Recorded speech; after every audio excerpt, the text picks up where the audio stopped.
Hey, what's going on? It's Bill Burr, and just checking in on you for the Thursday afternoon, Monday morning podcast that I'm doing on Friday, just to fuck with all you drug users out there. It's payday, or it's the day after payday. You go out and blow it, get some whores, a little bit of blow or whatever. So you're probably breaking my balls saying, why am I a day late and $1 short? I am not $1 short. I'm sitting here in the All Things Comedy Studio with the one and only star of Last Man on Earth, Mr. Will Forte. Hello, Bill. How are you, sir? I'm doing great. It's a beyond a thrill. So I screwed up the schedule, and this should have been Thursday? No, not at all. This is all right. I mean, I would have done Thursday if you weren't on it, but people understand that I'm going to wait. Oh, for someone like, yeah, absolutely. No, I'll tell you, if it was like a reality show star, I'd just be like, it's not going to work out. We're going to have to reschedule for another Thursday. But no, absolutely, man. I was psyched. I finally ran into you. I've been such a fan for so long. I ran into you at the night of Too Many Stars. Yes. There was too many stars there, Will. And I got to watch you sing the song Wanted Dead Alive with Bon Jovi. That was very exciting. You crushed it. Oh, my God. Just crushed. Screaming Wanted, though. Crushed in the bad way. I could have, but that was what we were supposed to do. We were supposed to ruin his song. Now, wasn't the thing was they didn't want you to wear the hat because he didn't want, like, Richie Sambora to make it seem like you're making fun of Yeah, him? I guess. I think there was some word on that. There was a hat that we ended up not going with. It just made me look even goofier.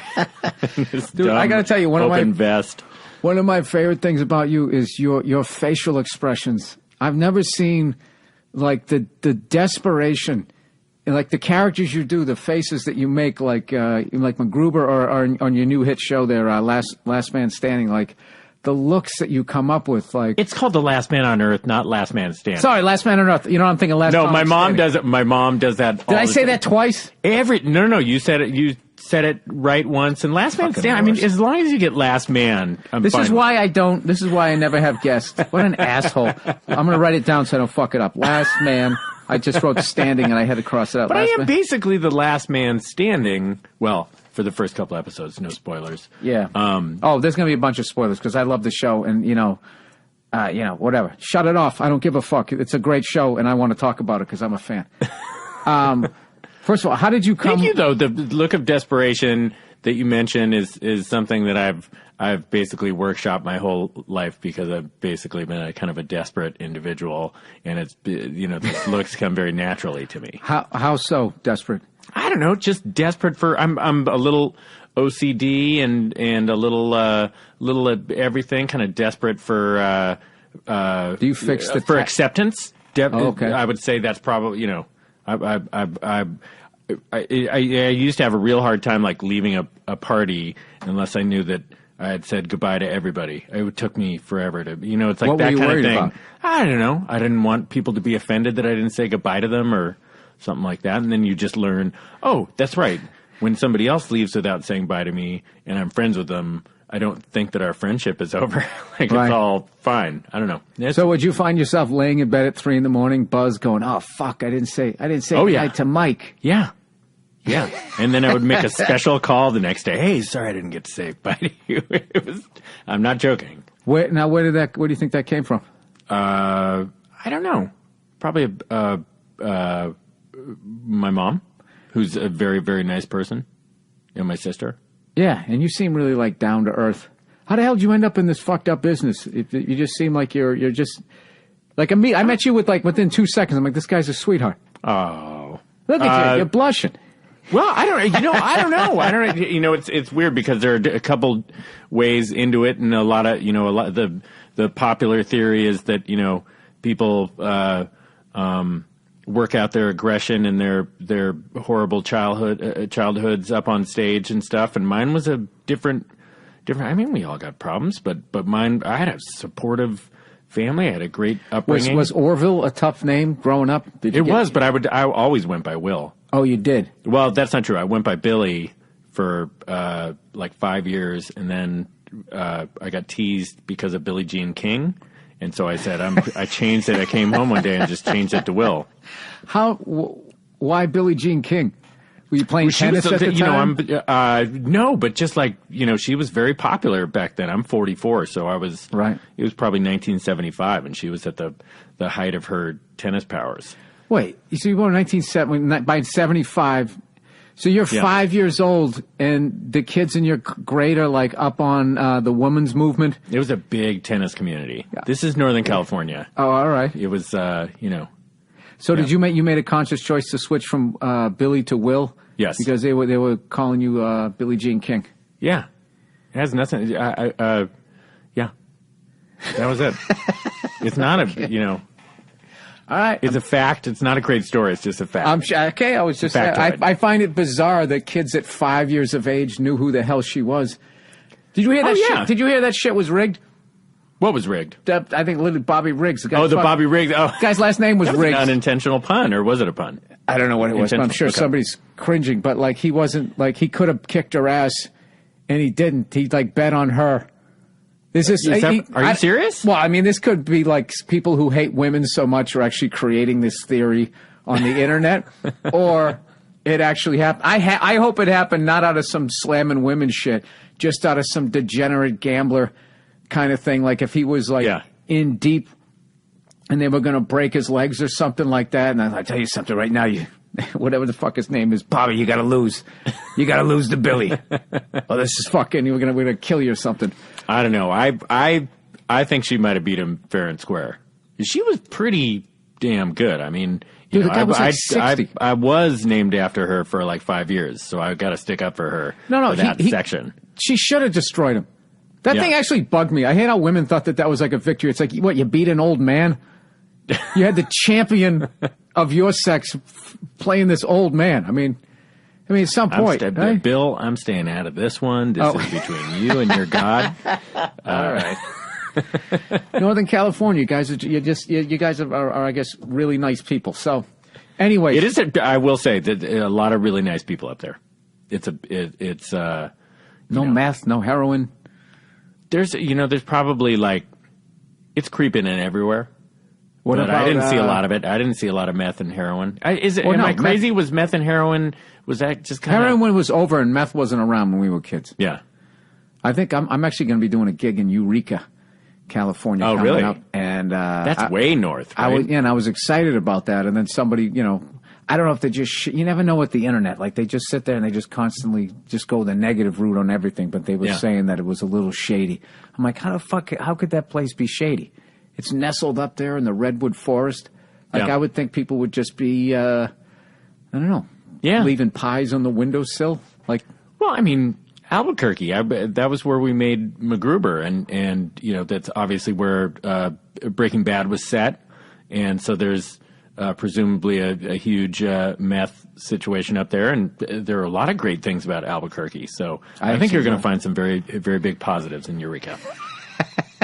It must be, I assume, a lot of history of the gold rush. Can I please drive cross country with you, and I'll just keep going negative, and you'd be like, you know what, I think Oklahoma City is going to have some surprisingly mom and pop kind of places. I knew when I watched your show, I was saying to my wife, I go, this looks like this looks like where they shot Breaking Bad. And I'm just going, I know it's a desert, but for some reason it looked familiar a little bit, some of the landscape, and she, for some reason, thought it was like in Arizona or something. So that makes me feel good. Wait, no. Last Man on Earth is Arizona, but we shoot it in Chatsworth. But MacGruber was Albuquerque. Oh, MacGruber was? Yeah. All right, Jesus. How bad am I fucking this up already? You are doing great, and I do want to drive cross country with you. That sounds really cool. I have to ask you, after years of being in this business and bringing in not even remotely as crazy an idea as what you have with Last Man on Earth, like, how the hell did you not only get that on the air, how did you get that on like Fox? I mean, I should preface this for people who haven't seen it. It's basically the post-apocalyptic, and as far as you know, your character is the last person on Earth, and doing all this crazy shit that you would do when you were by yourself. How did you I'll tell you, come up with it? It was Chris Miller and Phil Lord are a huge reason for it, because they're the guys who did the Lego Movie and 2122 Jump Street, Cloudy with a Chance of Meatballs, and we've been buddies for years. So they asked me if I wanted to write something with them, and God, they are having such amazing success right now that that, people are lining up to work with them. So I just got in at the right time, and we all came up with this idea together. How long did it take you to get to that? Because usually it's probably like, all right, where'd you grow up? What was your childhood like? And they try to mine that type of thing. Like, how do you go from the usual way? Like, because, dude, this is like one of the most original ideas for a show I've seen in a long time. Oh, God, thank you. We sat around for about 3 days. And, just 3 full days. We brought up The Last Man on Earth kind of early in the process and just went right by it. I don't know. It didn't seem right to us. And then we had settled on this other show idea. It was about Val Kilmer used to, he stayed with me for a while because we became buddies through MacGruber. And then he normally. This is in real life. This is in real life. How did he end up staying with you? He stayed with me because he has a place in New Mexico, but he wanted he likes to have a place in Malibu as well. Well, he was leaving this one place and wanted to look for another place, so he just needed a place to stay for what I thought was a couple days, and he just couldn't find the right place, so it ended up being several months. So that was what we were going to write the show about. It was going to be kind of a fictional, kind of partly fact. Did it get weird at some point where you're like, well, I got to tell Val Kilmer to, hey, man, it's such a weird thing. Like, it's not like he's a bum. It's like, dude, can you hurry up and find a mansion? No, it was overlooking the ocean. I'll tell you, it was the best couple months of my life. It was so much fun. He's like a member of the family, so it's he's hilarious too. Like, remember he's Top Secret? Remember that way back best. in the day? Oh my God, his Doc Holliday, Wyatt Earp, or from Tombstone? Excuse me. Oh man, he's the best. He's so. Have you met him? No, I never met him, but I just have him on your show. He is so wonderful. So he stayed with you for 3 months? And so smart, and he was there for 3 months. So we were going to write something about that. And I don't know, for some reason we just couldn't figure out because there were a bunch of really fun things that happened in real life. But then it was like, what's that blend of fact and fiction, and how does it? So we were a little mixed up with that, and right as we were going to figure it out, what's up? So they were probably going to go with the comedy thing, is rather than, because you can't get 5 years into this guy crashes with me. We had a great time. It's the best time of my life. They probably were going to try to go the route that the guy was annoying you when they were doing because we were just going to base it on our own characters, because it was kind of like an Odd Couple in a way, but in an Odd Couple in which both people are kind of the Oscars. Kind of mixtures of Oscars and Felixes. He's the best, but it's there's some that actually it's very funny, because we thought about while he was staying with me, I was watching The Amazing Race. That was I was really into that show at the time. I still like it, but I just don't watch it that much anymore. But he thought I was an idiot for watching it, and then I got him hooked on it. Or I don't know, hooked is the wrong word. Fascinated. He got sucked into it. He was fascinated. So we, for a short period of time, were planning to try to get on The Amazing Race together. Oh, that would have been awesome. We both called our agents, and they were like, "No way you're doing this. There is no way you." I still think it would have been. It would have been great. Yeah, I still hold out hope that we'll do it someday. I had an idea a long time ago. It's a good friend of mine, one of the best comedians I ever saw, Patrice O'Neill, right? Oh, yeah. So we were, he was crashing with me during this pilot season, and we were flipping through the channels, and Judge Judy was on, and she was just sitting there screaming and yelling and berating people and everything. It was just fucking annoying, like just her whole, like, I don't know, it's almost like just grandstanding to get ratings. And I came up with this idea. I was trying to convince him to do it. I would say, listen, either you sue me or I sue you, okay? And we'll pay each other. And then when when the dust settles, I'll just give you the money back, or you give me my money back in cash. Nobody knows, right? And the whole thing was so we could get on that show. And then all we would do was go on there and try to see how mad we could make her. And just when she told us to shut up, you keep interrupting her, going, lady, lady, lady, just anything just to get into her ego. And I just felt, because like so much of it just seemed like a cartoon to me. Yeah. That she was yelling just to yell. And also there was so many like mouth-breathing morons that they had on the show that she was always going to seem super intelligent. So I felt if we went on, then we played, the dumber we played it, the more her showbiz sense would kick in, like, oh, this is comedy gold. Yeah. And then once we got her mad, then you sort of start insulting her and just seeing if we could just make her lose her That would have mind. been great. Were you guys at that time? Could you Nobody have gone knew. under Nobody the knew radar? nobody knew who that we would were. have been perfect. Nobody knew who. Maybe, no, I don't think so. I was trying to think. You couldn't do that anymore. He did a, yeah, because now the internet, they'd look up, they'd find out who you were. Yeah. But I think they'd find out after they aired it, and then they'd never air it again. I don't know, man. I would have. I didn't watch The American Race, but if I saw the two of you on there, I would definitely watch it. They ought to have a celebrity one. No, fuck that. Mike White was on there once. Did you know that? He was on there with his dad. That was one of my favorite things, like seeing him with his dad. It was that they had such a sweet relationship. So, they didn't fight or anything?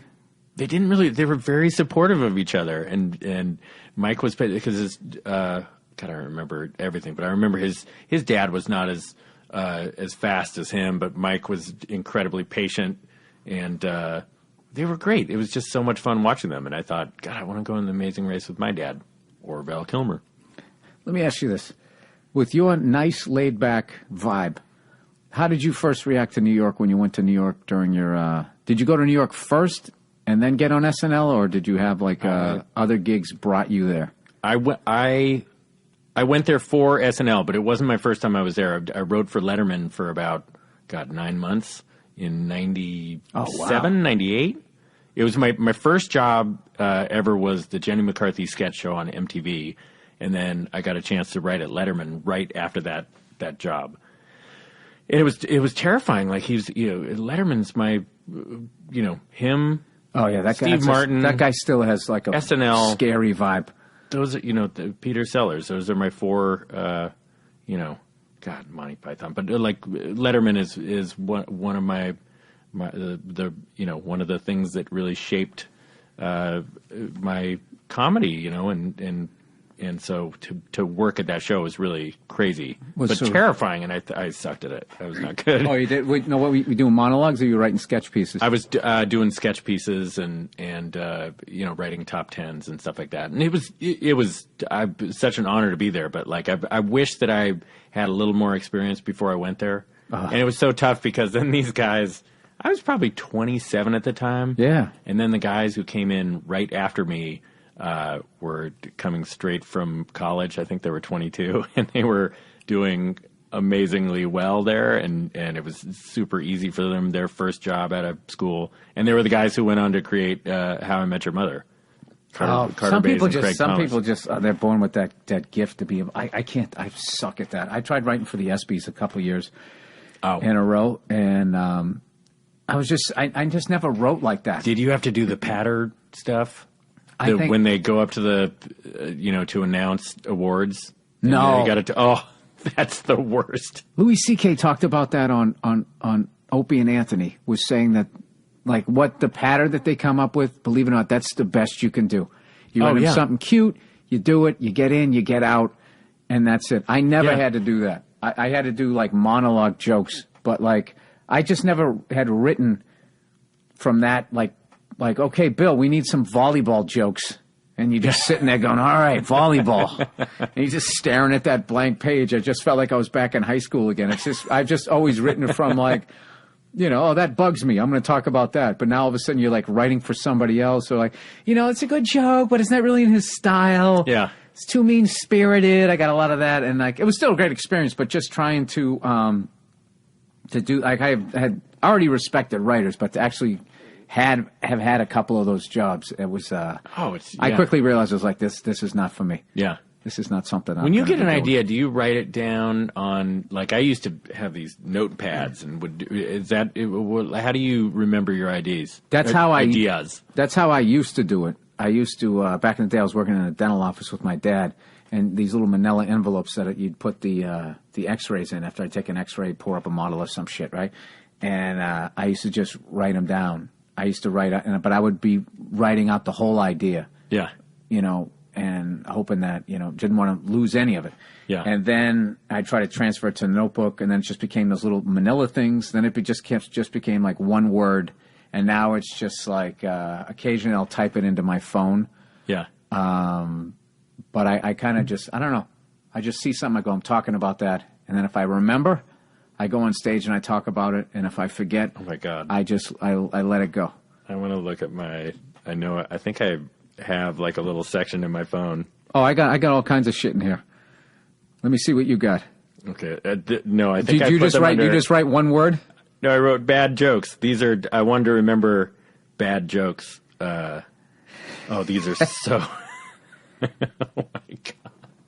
Here, I'll throw a couple of these out. I have a series of me and my buddy have these dumb who's on first type jokes, but they involve like, for instance, a Vanagon. If I see a Vanagon, I say, "Oh my God, look!" I used to have a Vanagon. Wait, is that it? Did you ever? Wait, I used to have a Vanagon. This is already awful. This is why it's in the bad jokes section. I used to have a Vanagon. Oh, that's crazy. I don't remember you having a van in the first place. No, I never had a van. But you said you had a Vanagon.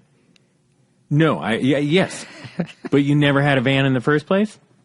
You never, no. It's really bad. So then I wrote down different cardigan we could do it with. Greg Evigan. Toboggan. Okay, that's horrible. Then I have, no matter what speed you're going, you're always going this fast when you're going through an airport. Terminal velocity. That's not even a joke. Jesus. That's just, yeah. I said birdseed. It's so overrated. Know what I think about birdseed? It's for the birds. You know what this is reminding me of? Could I do stand-up? I could, right? Oh, yeah. I have down here, it just says... I know, the comics would be in the back laughing at this. This is the worst. It says, ricotta, be kidding me. Like ricotta cheese. Yeah. Here's this one's great. Oh, here are two that are great. I like Dublin, but there's one place I like slightly more. Triplin. Boom. Bam. Applause break. Yeah, I go to this great dive bar. Greg Louganis is there all the time. Yeah. Okay, I actually like that one. Those are the kind of jokes I send to my wife just to annoy her. I sent her one the other day. I said, what did the fashionista say to her son? I'm proud of you. Like Prada shoes. Just to watch her fucking groan and send these things back to horrific. But I don't think any of these are good. They're supposed to be bad. But I don't have a thing in here that says good jokes. These are just, I only like remembering the bad ones. I got in my phone right here. Kanye West, and then it says dictator. Even I, as a white dude, have unfulfilled dreams as a dictator. I don't even know what that means. And then cruise ships. Cruise ships. No, there's this thing that I'm doing that if I took over the world, my ethnic cleansing would be sinking cruise ships. So it wouldn't be race or religious based. Okay. It would all be based on people killing people who are dumb enough to think going on a cruise is a good idea. So that's something that I'm working on. There's the Norwalk virus. That kind of takes care of some of that, right? Oh, it's got to happen. Yeah. I was going to ask you, doing the Last Man on Earth, with creating that thing, were you guys there's got to be somebody in there's got to be a little bit of a conspiracy theorist or somebody paying attention to the fearful talks about global warming. Like you see this shit on the internet saying California's going to be out of the water in a year. And you're just like, why am I still paying my mortgage? Yeah.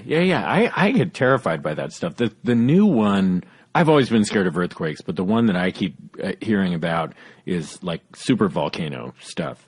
I haven't even heard of that one. What's that one? Apparently there are a couple gigantic volcanoes that blow every couple 100 years, and there's one somewhere close to us that's way overdue. And so we're worried about these earthquakes, but there's going to be a super volcano that's going to lava. I just can't wrap my head around that could ever happen to me.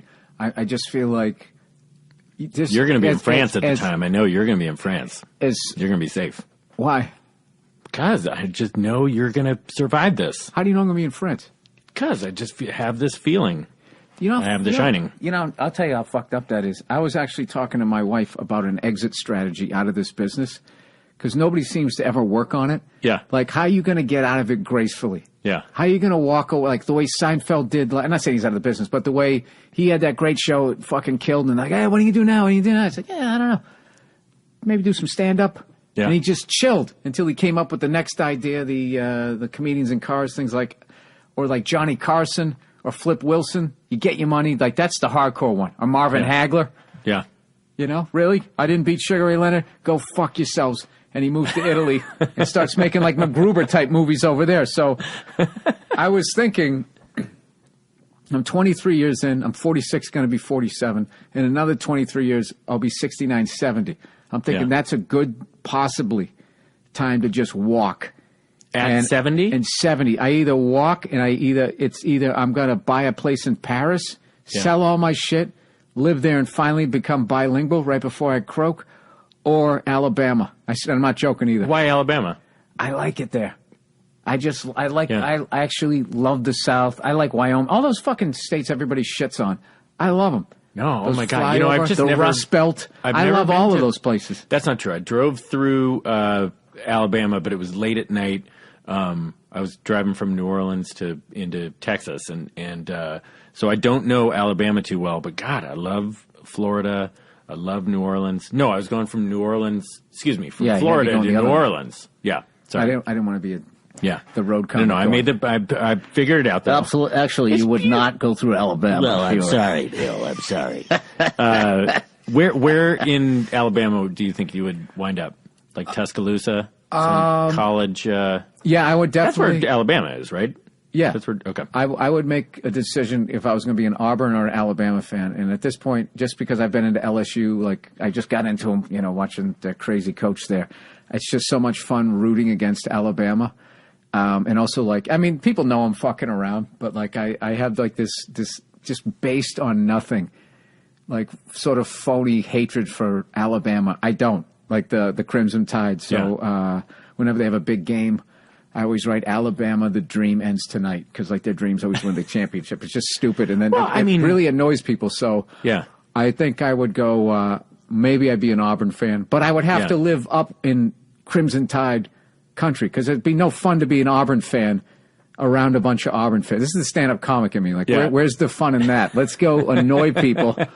And I think it's, you know, it's natural, and you know, I'm not trying to offend Crimson Tide fans either, but like they're just such a powerhouse. You always gotta, unless you are born into that, you have to. It's kind of like rooting against the Yankees. You have to root against the Yankees. You know, I'm an A's fan, so that, you know, the Yankees are a natural enemy, and I'm a Bruins fan. I went to UCLA, and so I got to be against Alabama. They're just, you know, they're so good. They're too good. Yeah. No, it's actually, I guess you shouldn't get mad. But my Bruins are coming. They're coming. Oh yeah. In what? Football? Yeah. Oh yeah. How'd you guys do last year? I was on the road for the whole freaking season. We did all right. We did pretty well. We were like 10-3, I think. That's great. Yeah, that's great. You guys were like flatlining there for a good 10 years. I mean, we have, you know, we had a couple. We had some tight games in the beginning, and then we really started getting it together. And then we had a couple tricky ones against, you know, Oregon's so good, and that was a tough one. Those guys with their stupid uniforms, they're ruining football. I gotta say, not because the uniforms are bad. Yeah. It's because everybody's now trying to come up with a cool uniform, and they're just not able to pull it off. It's like they're Fonzie. Everybody else needs to just fucking be Potsy. Wait, and how Ralph do you Malph. feel about, is it Eastern Washington that has, or like Boise State? The color, the blue turf? Crazy. They have the blue, and Eastern Washington has that crazy red. I think it's desperate moves by schools that want to get noticed, but it worked because now Boise is actually becoming somewhat of a powerhouse. I mean, I don't know, they kind of have the up and down, but I also think that once they limited the amount of scholarships, all of a sudden, you know, Appalachian State beats Michigan. That would never happen back in the day. So I don't know, but I you know what I realized with my ADD, I never got around to it. So coming up with the Last Man on Earth when so we were you messed about with the Val Kilmer thing. Sorry.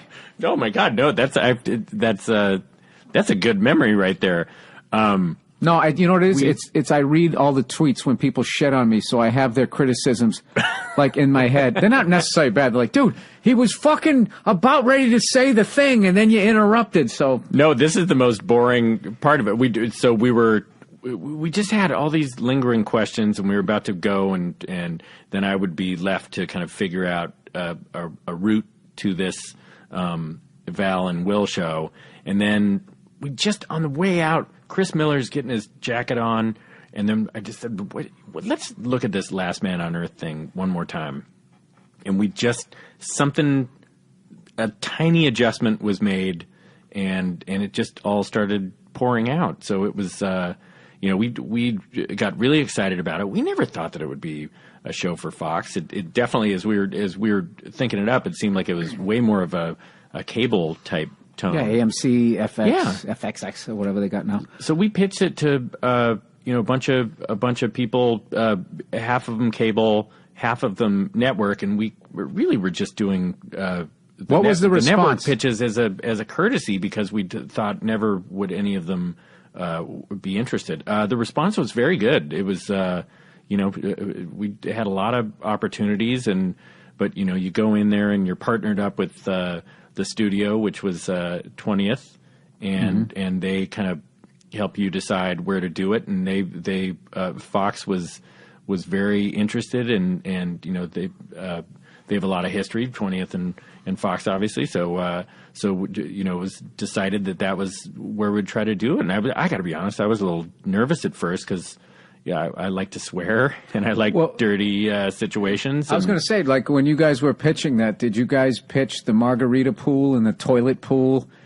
And or did you come up with that afterwards? That was part of writing the pilot.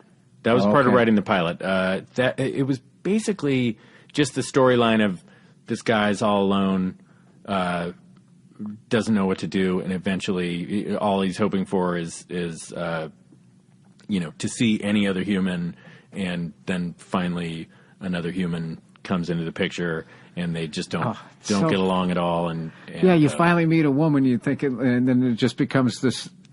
Played by the great Kristen Schaal. She's so unbelievable on that. And I'm psyched as a comedian to see another comic, not only get she's killing it on the acting thing. Because there is sort of a stereotype, sometimes about can comedians act or whatever. So she's doing us all a huge favor with. She's great. And she, in the ones that haven't been aired yet, she's asked to do a lot of, because she's so funny and has always very easily accessed that, but this is like, she is asked to do some very tough things where she's like still supposed to be this fun, crazy character we've created, but also do like some kind of emotional things, and she's just perfect at it. She's a great actress. So I have to say, for people to see that your relationship, your guys' relationship, is driving me nuts on the show. I'm like yelling at the TV, going, "Just dump her! You can't let her move in."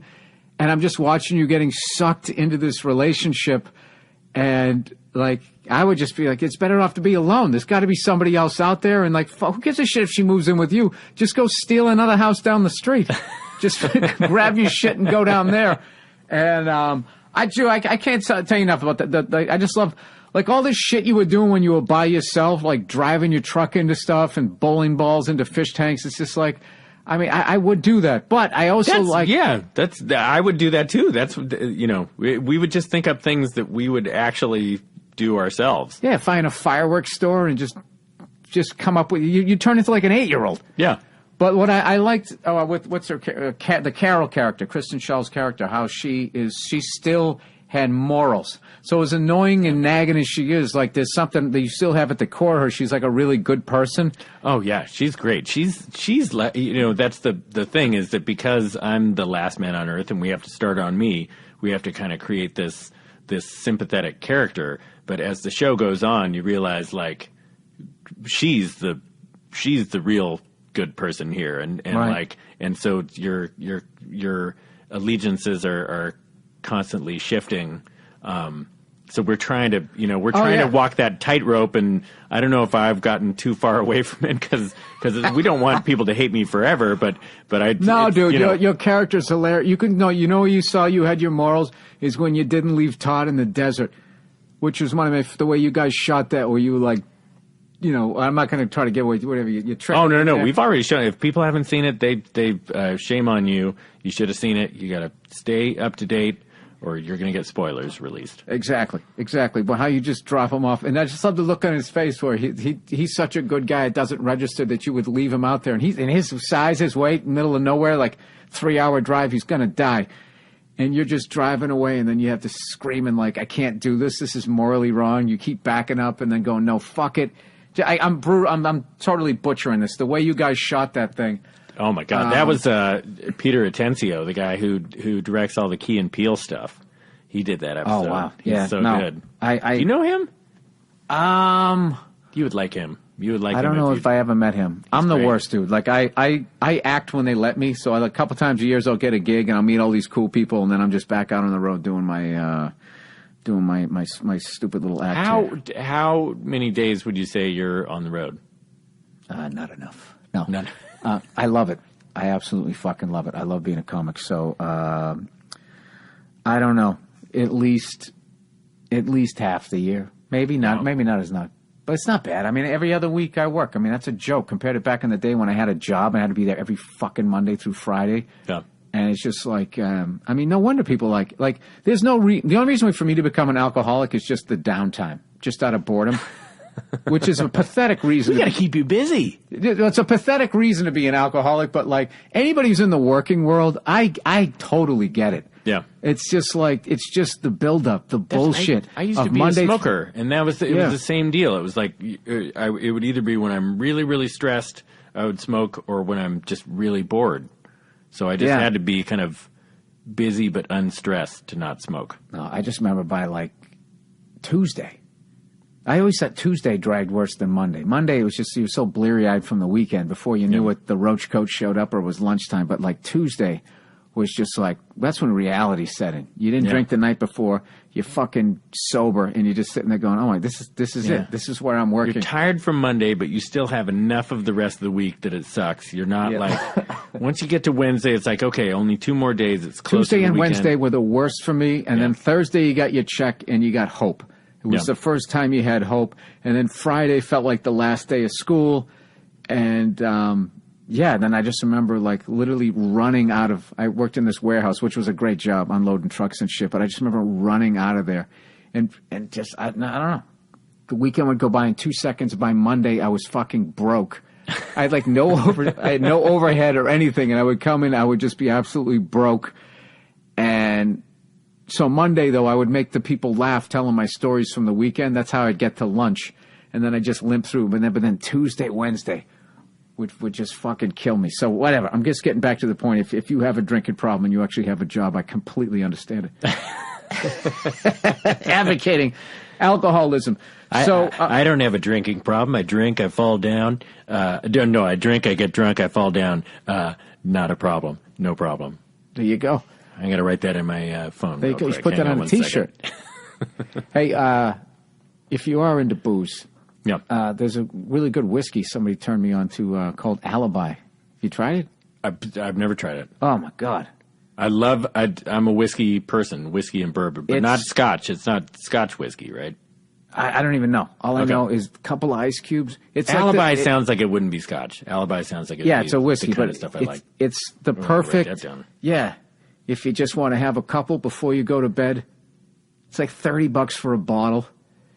Just tear through the thing. You're not worried. Like when you actually buy something nice, you got to have like the it's got to be. Well, is this the right moment to open that bottle? And don't put any fucking ice cubes in there.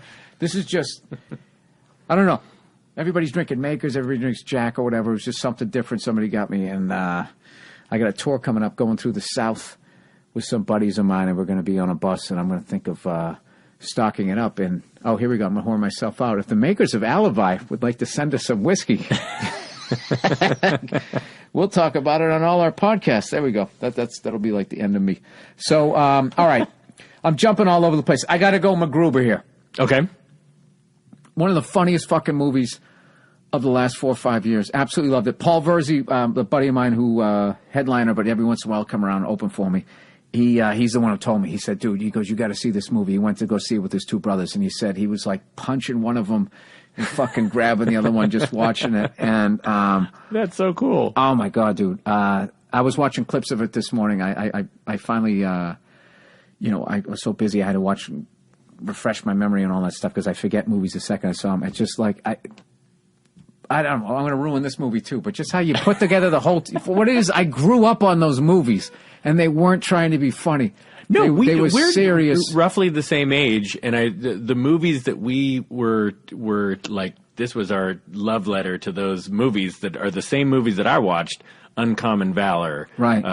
Die Hard, obviously, and Lethal Weapon. All those that the 80s was just the golden age of those. And they just kept coming out with a guy. There was Stallone, and then Schwarzenegger, and then and what's his face was in there?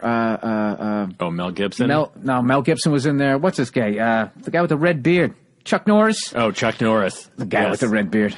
Kicked me across the room. Delta Force, right? Delta Force. Yeah.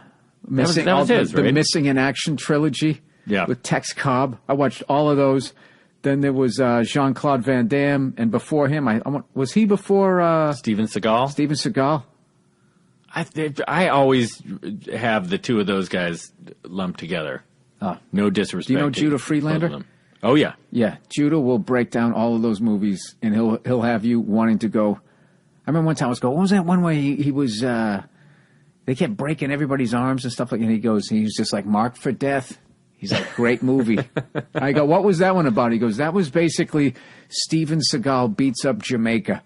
And he introduced, and he gives him credit. He goes, he introduced the breaking of bones into martial arts movies. Well, before it was like people got knocked out, they got kicked, they got thrown across the fucking room, they went through walls. But he actually, like, I swear to God, that movie has like so many like Joe Theismann, like, bone breaking. Yep. You got to like look away. But so I got to ask you, being a fan of Roadhouse, also was a big one for us. I was just going to ask you. That beginning scene has to be an homage to use that when you're in your Miata and you put your stereo in and they show you putting your glasses on. Was that Roadhouse has that classic scene where Swayze gets in the car and they're showing the car. It's like dun dun dun dun dun. And they're showing his car. And at one point, like they're showing all this cool shit about him. At one point, he takes out he's sliding a cassette tape into his stereo. Oh my God! I don't. You know what? I have probably only seen Roadhouse once, maybe twice, and it was none of it was research for the show. Oh, okay. These were all just. So if it was an unconscious homage, if it was any kind of homage, I mean, definitely. Those are the movies we loved, but as with everything, my research consists of my tattered memories. That trying works. To remember. I just love the whole philosophy behind Roadhouse, where it was just like this guy had this bar and he just couldn't keep it under control, and like Swayze's like this, like almost like a national headlining comic, but like he's a bouncer. Like, we got to get this guy in here to start beating the shit out of the worst. It's like, why don't you just call the cops? Yeah. Get a metal detector. Maybe not overserve people. Like, why don't we start with the basics before you have to bring in like this ringer to come in? But I want to watch Roadhouse again now. Now I'm excited to see it again. Oh, dude, it's just one of the great. That's where I think the throat rip. Didn't they rip somebody's throat out in Roadhouse? Did they? I'm pretty sure that's. I haven't seen it in a while. I just remember Swayze leaning against the wall, and the music was on. And rather than nodding his head down on the beat, he was doing this thing where he was nodding it up, which made it look even more. It's almost like he was saying hello to somebody across the bar. And it was just, it was just so. I don't know. The guy's dead. I shouldn't be shitting on his movies, but I mean, it's just. I feel like you're glorifying them.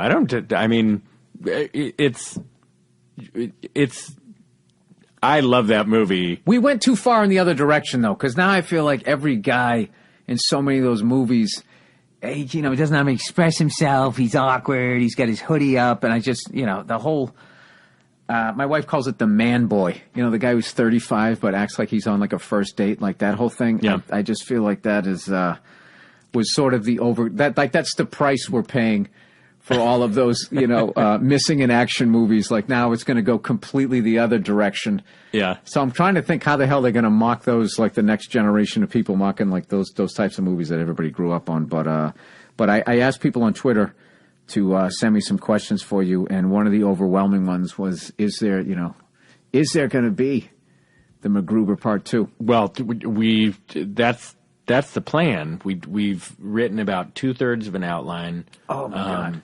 We a very in-depth outline, and we really like the stuff that's in there.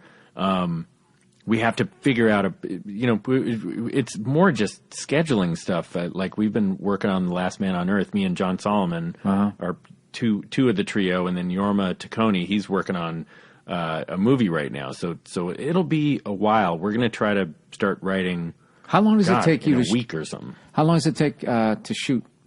It's MacGruber was like 27 days, 27 work days. So it was 5.5 weeks or something. I just love when you blow up your whole crew. Like, what's funny about you is you go with the real reaction, like you do, but for a different thing. Like like if you blew up your friends, you just drop to your knees, but you go like, oh no, no, no, no, no. Like it was literally like a cat was peeing on something in your house that you were gonna, I don't know, wear that night. That's fucking killed me. All of that, like your facial expressions and all that type of shit. Well, by the way, I don't even know if we have some information that there are a couple different people who might be willing to let us make the movie. So, but how did you come up? We won't know until we actually send in a script. How did you come up with the celery bit in MacGruber? God. I need a distraction. And you just go like, all right, I'm going to get butt ass naked and stick a piece of celery between my ass. I think we were just watching I know that Jorma and John watched a bunch of MacGyvers and while we were writing, and one of us would be writing and they'd be watching stuff and writing also, and they saw something in there where he had this table of things laid out and made it seem like he was about to use every element of that to cook up some kind of contraption. Yeah. And one of the things on there was a carrot. He said, all right, let's see what we got here. And then you cut to him eating the carrot. And It was just like he was hungry. And so for some reason it came from that. And originally it was going to be a carrot. And then we thought like, oh, well, that'll seem – it already wasn't – it was our own disgusting take on that. And it didn't really have anything to – obviously MacGyver never stuck a carrot in his You just butt. strip down to nothing – behind something, you grab your junk and you stick celery and you just walk out in front of a camera crew. That's why when people go like, oh yeah, like doing stand up, oh my God, they like take so much courage. It's like, dude, I walk out clothed and if it goes wrong, I blame the crowd. I mean, it's easy. Like you got to. The worst thing is my mom was there that day. And that wasn't even the worst thing. My mom was there. So we're at this warehouse and I looked, I had done a couple takes and I look over and there's my mom and she had two friends with her. So the friends were, my mom has kind of a pasted on smile. Like, that's my son. He's getting paid for this. It's comedy. It's comedy. $12,000. I made $12,000 from Gerber. Oh, Jesus Christ. And then her friends were just aghast. These are all Northern California, nice people. Wonderful people. And I think they're well, at least they weren't there on the days when you were down on your knees going, I will suck your dick. I will let you fuck me. My mom lost friends because my mom is the most supportive person in the world. And she brought several friends. My mom probably saw MacGruber 20 times in the theater just so she could bring different friends. And some of them are no longer her friends because of that movie. Really? Yeah. Dude, Kristen Wiig, who's one of the funniest people ever. Playing your love interest there. And I loved the keyboard. So my favorite thing was when she whispered, I love you at the end of the song. But like your sex scenes, I mean, thank God your mom didn't show up that day when you went, hey. Oh my God. Like, Kristen was such a trooper. Because how hard were you guys? Like, I was thinking you could probably get like 0.8 seconds before you start laughing. Like, how long did it take you to shoot that? Thank you for using that term, shoot. Right. It was like probably 2 hours in this upstairs bedroom. So we're in Albuquerque in the middle of the summer. It's already super hot everywhere. You have these lights burning you, and so this room is just an oven. And I am a sweater. If I get to a certain point, I start sweating and it doesn't stop. Certain point of fake fucking, you start sweating. Oh my God. like about 4 thrusts in, and I just started pelting her with like huge drops of sweat, and there's hair all over her. It was her birthday too, so it was just the worst birthday of all time. Oh my God. But they gave her a very special treat. Because we were in Albuquerque, so they like hooked her up with this special room in Santa Fe where she could go and shower off and get massages and get the memory of this experience out of her head. Did you like what sort of mindset? Because you know I try to get these acting gigs or whatever every once in a while, and like my big thing is like having to, you know, the turning point for me where I finally actually started getting jobs is to not be self-conscious. Like someone like you seem a quiet, reserved kind of person, but like the characters you play and how hard you commit to them, like where do you like I'm just asking you like as a potential actor to a great actor, like where do you go mentally before you just walk in like, all right, fuck this, I gotta do you have to psych yourself up to go 100%? Are you one of those people like, all right, I'm this guy now, so all my hang-ups disappear? You know what? I think it really is if you believe in the thing, if you like what you're doing, it's really easy to fully commit. It's really hard when you think something is not good to do that. Do you have any examples early on without outing anybody that wrote something? I know you seem like you don't want to shit on anybody, so just different sketches at SNL. You know, where sometimes you would be asked to do somebody else's sketch and you have no say in it, and or sometimes you would write your own little turd and like you'd get out there and you go, oh, this is not good. How does that work? How does it work? I will say, sorry, go ahead. It makes it through the gauntlet of all those people trying to get a sketch on. Yeah. It makes it past Lauren.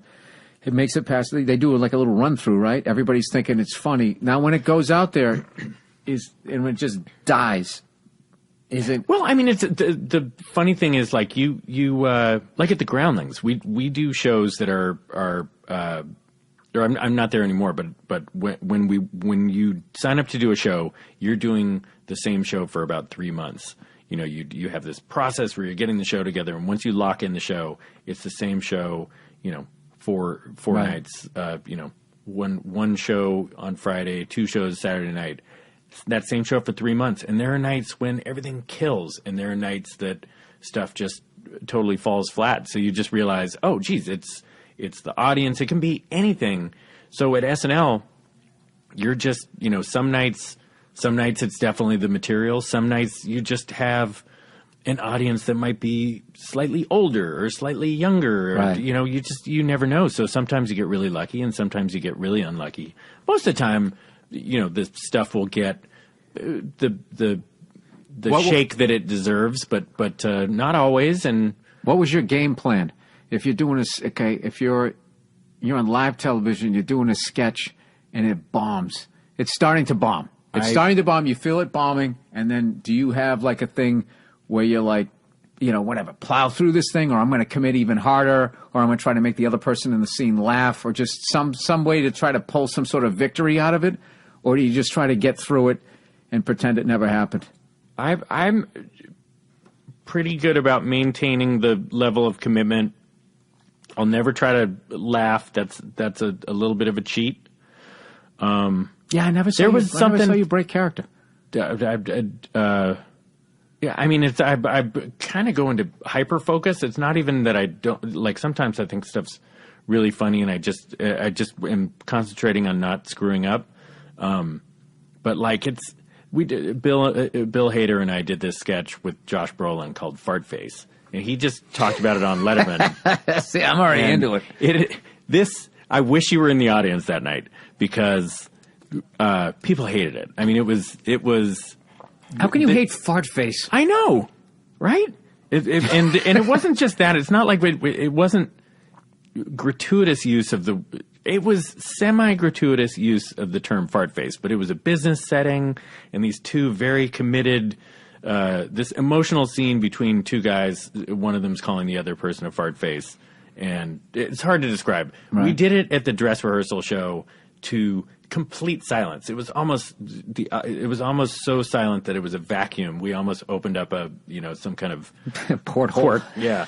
So, and we thought, oh, that's crazy. I liked it. I don't know. I don't know why that audience didn't like it, but well, we gave it our best. Gave it our best try. Anyway, we go up. What happens is you finish the dress rehearsal show. You wait about a half hour, then you go in to find out the pieces that are selected. Now, this was the night. It was during that 2008 election cycle, and Sarah Palin was actually there that night. Tina had already been doing her Sarah Palin. This was, I believe, the night that Sarah Palin herself actually came on too. So this was a big deal of a show for SNL. I think it ended up being the most watched SNL in years. Years and years. Anyway, we go in there and we see that Fart Face is somehow in the show. It made it into the show. There were no laughs at all. So it was, I still, a real testament to Lauren, because it was, he thought it was funny, I guess. Oh, I remember the one note. So what did you guys say to Lauren him? goes through and he does different notes during the, it's like, oh, it's too, there was this, maybe you try to speed up this during this. And he goes through each sketch. And I just remember him coming to ours and he says, there's a boom shadow on Fart Face. And that was it. And he goes on to the next thing. So we go out there, and it was just like we remembered the experience of no laughter at all. Oh, so you're going out there going, fuck. And wait, what was the deal? Bill, I didn't remember this, but Bill told this on Letterman. I think he said that Josh Brolin came out, and we were all sitting there. It was like we were going into battle, and Josh Brolin says, all right, let's go shut these motherfuckers up. Something like that. I forget. Something like that. And it was, and we did. We did. We went out there, but we gave it our all, all three of us. It was, I watched it, because when I heard Bill talk about it, I thought, I want to watch this again. We watched it, and I still stand by that sketch. It's funny. I don't know why.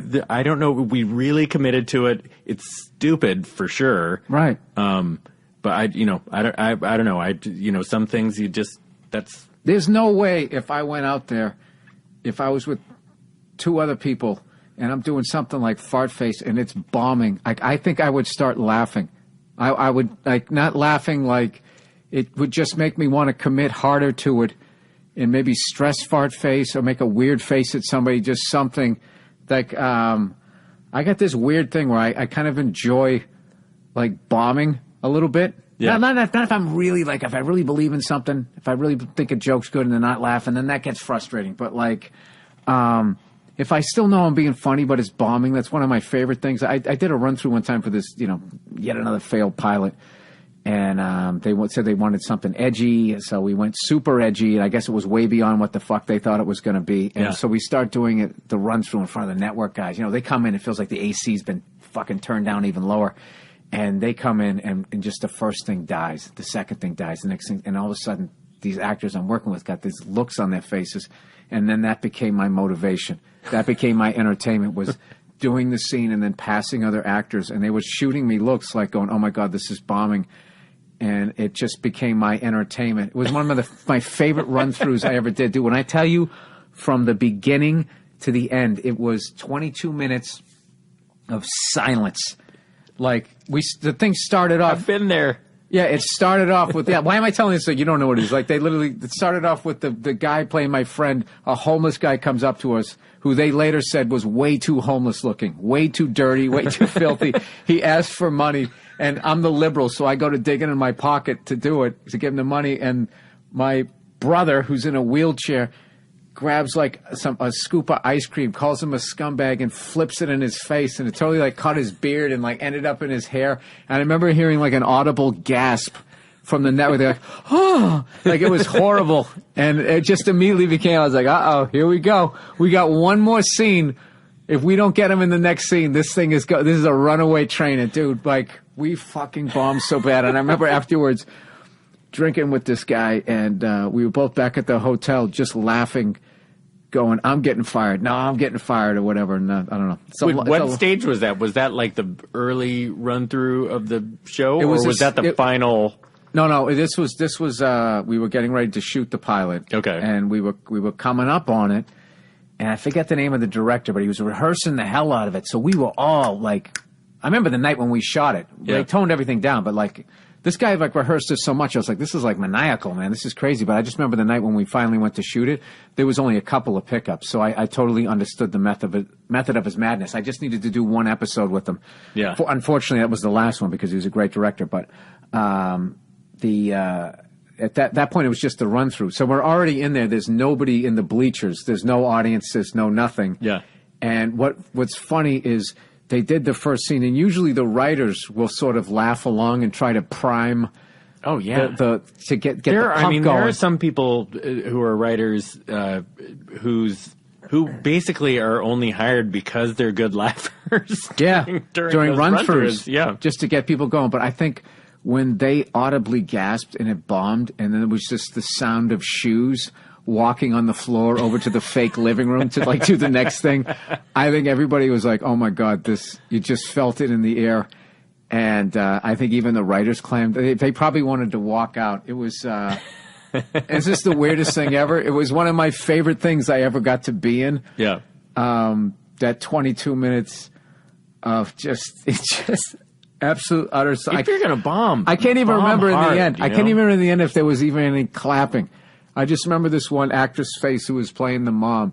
She kind of like, she did her line that bombed, and then I did my line that bombed. It was classic, like, sitcom movement of actors. Yeah. You say your thing, and then you walk out this door as somebody else walks in. You know, just that sort of like a play. And I just remember her walking past me, this fucking look on her face, like she had just seen a ghost. And I don't know. That's why I always like talking to you guys who came up through sketch, because I've always been a huge, huge fan, and I just went the completely different, the isolated way. So yeah, I mean, at least the thing about sketch that's really nice and reassuring is you're always out there with other people, and you're also usually playing a character. So if you have a reaction that's just horrible, you can blame it on the character.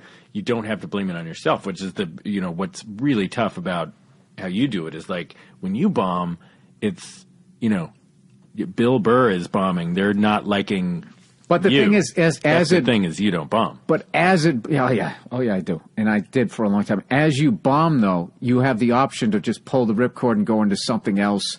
Where you guys are just like, it's like you're getting in a bobsled, and you're just going down, you're picking up speed, going to this brick wall, and there's no brake, and you just have to slam into the thing. But you just brought up like doing characters, so I wanted, because I know you have this, was it WonderCon you have to go to? WonderCon. Whenever. I wanted to ask you, like, what are your favorite characters? Do you have a favorite character that you do? Favorite characters that I do? Yeah, the most fun for you to do. I love doing this character called Hamilton from SNL. I didn't do it that many times, but the funny thing is, it's kind of this, definitely a very odd, insensitive, racist, just a weirdo, and he has this very weird voice like this, and he just says crazy things though about society. And it's so much fun to do this. And then Seth Meyers asked me to do the character at his rehearsal dinner. He asked me to give a toast as this guy, and it's one of the most fun things I've ever done. And then Andy Samberg's wedding was like 2 weeks later, and so he was at Seth's, and he said, "Oh, you got to come do one of those for me." So I've had so much fun. How do you come up with those? Doing that character? And I don't have an outlet to do stuff like that much anymore. How do I? It's late nights at SNL. Like How do you do like the little? Just as a comic, I'm so fascinated with the sketch guys. Like how you do the thing. I was watching when you were doing the Tim Calhoun character. Oh, Tim Calhoun. And when you were like running for president, I watched this clip this morning, and you were doing this thing with your fingers when you do like 3 with the left and then 3 with the right, and you were just saying all this horribly like offensive stuff, and you were speaking in like this whisper, but like you kind of captured like that, like when somebody runs for president, if they're making an annoying gesture. Yeah. Like they'll say, "Oh, don't do that. That seems rude." And then you can just see them like so as they're trying to give their speech, self-conscious about what to do with their hands. Like you like were picking up on that stuff, and that's one of those things. Well, I got to give the credit on that. Like that's something I used to do at the Groundlings, and that's one of the things that I used as my audition piece because that was. But I had written this thing, and I was. Can you do a little bit of Tim Calhoun? I don't want to put you on the spot. Do you remember how it went? Remember all the words. I just remember. I am Tim Calhoun. I am the president of the United States, or senator, or president of the United States of America. Here I'm sensitive. Here are some of the things I would do. America needs another big lake. That's how I remember. That's the worst rendition of that. But I wrote it and I brought it in. You were going to trade the Grand Canyon for the Eiffel Tower, and when they send us the Eiffel Tower, we're not going to give them the Grand Canyon. The woman who was our director at the Groundlings, she was the one who told me to do something with my hands, and even gave me these specific instructions. So I had the sheepish look and the words. I'd written all that, but she gave me that, which is such an important element of it. So like that's one of the good things about sketch too, is it's you got this whole team of people around you who are helping to make everything better. I don't know. I think you're one of the best, man, and I'm so happy for you that you're one of those guys. Like I didn't even bring up like Nebraska or all this. Like that's a drama that somebody won an Oscar in that, right? It was nominated. Shouldn't I have done any research in this? Hey, that movie did okay, right? I think somebody won something shiny. No, it was nominated for a bunch. Bruce Dern was nominated. Alexander Payne was nominated for directing it. The film itself was nominated.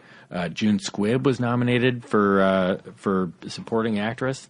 I still can't believe I got to be a part of that. Yeah, well, I've been obviously. I was going to say I've been watching you. That sounds creepy, but I've been a fan of your career. But you just seem like one of those guys where you actually have the career that I love. You're like, people know you, but you're not like sucked into that Entertainment Tonight. Like tonight, coming out of Starbucks, we got Will Forte and some Uggs. Like you weren't in that. And I was just like watching, like you said, this guy's making cool choices. Everything that he makes is of quality. Well, Thank you. Jeez. Whenever, and it's if you get in a fucking movie, you don't know what it's going to go up against, whether it works or not. But like you were just always like good in everything. So when this thing came out, I was thinking, oh my god, like such an original idea. Oh my god, Will Forte is going to be it. This is going to be, it exceeded expectations. But I got to give Fox props because way back in the day, they did a real. Do you remember Get a Life with Chris Elliott? Oh, where he lived at home with his parents and he had a paper route and he was like in his 30s. That was just, he lived in the attic and it was just so fucking weird. And they do have a history of oh my God, of doing stuff like that. So many of those old, like I remember when Fox was really young and yeah, that show Get a Life was so great. The Gary Shandling show. Oh my God. Married with Children was the one that blew up. Married with Children and Tracy Ullman show. All those shows were Simpsons, and the Simpsons came out of that. Yeah. So, well, dude, they passed the baton to the right guy, man. Do you have anything that you want to promote before we wrap this thing up? Look at that. It's an effortless hour here. No, I mean, whatever. I just want to say thank you to Fox and thank you to Saturday Night Live, two of the great experiences of my life. All right. We talk about stuff and I go back and like I go like, God, I hope, I'll tell little stories about Saturday Night Live and I forget if I tell the part, which is like how appreciative I am to what an experience it was and like, to Lauren, none of this would be happening if it wasn't for him. So, yeah, what a great experience. Well, dude, you've been crushing That's it. my little kiss ass. That's the equivalent of me saying good night at the end of a party. Oh. It's still in there. Well, listen, man, I am so psyched that you agreed to come on the podcast here. Continued success. I'm watching every episode. Anybody listening, if you haven't been watching Last Man on Earth, definitely go out and try to get caught up with it because it's really one of the most original things that I've seen on TV in a long time. It's absolutely hilarious. And congratulations to all your cast members: Christian Shaw, January Jones, Mel Rodriguez, who's crushing it. And that's it. Enjoy your time down at WonderCon, whatever the hell that is. And I hope to run into you soon. Tell Val Kilmer I said hello. I will. All right. That's it. That's the Thursday afternoon podcast, Monday morning podcast on Friday. All right. Go fuck yourselves. I'll talk to you on Monday.